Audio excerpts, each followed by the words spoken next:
अच्छा हमरा न जान हम करले नाच दियो हमरा न जान तू लागे छे छोरा सब मरदा ये हम खाके पान जरदा तोहर फायर देबौ जे पारा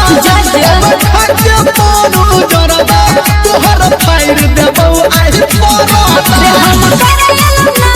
नाच दियो हमरा न जान देखबी गए हम करले नाच दियो हमरा न जान तू लागे छे छोरा सब मरदा ये हम खाके पान जरदा तोहर फायर देबौ जे पारा हम खाके पान जरदा तोहर फायर देबौ आज पारा सच में म्यूजिक जेदी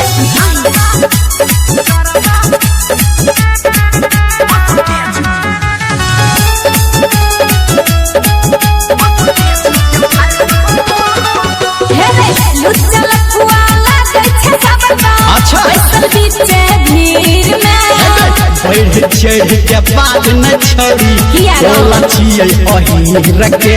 से बच्चा आगे लुच्चा लखुआ लागे छे सबटा बैसल बीचे भीड़ में बढ़ चढ़ के बाद न छोड़ी बोला छियै अहीर के चल बजरा से हाथ नहीं हमरा में चल बजरा से हाथ नहीं हमरा में सट तू जितबे न बोल छोरा हरदा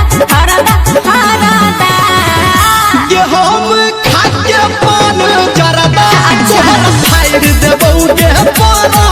हम खाके पान जरदा तोहर फायर देबौ आज पारा देखे छियो म्यूजिक जेदी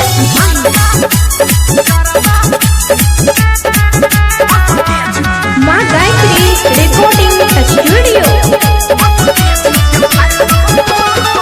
हे साजल बाजल छै समियाना अच्छा एकर की तू फायर देबे धर्मेंद्र निरमलिया कहो जान हमर की माहर लेबे की बुझाई हो पटबे नहीं हे साजल बाजल छै समियाना एकर की तू फायर देबे धर्मेंद्र निरमलिया कहो जान हमर की माहर लेबे बात पहले तू खा पसंद लो छोरा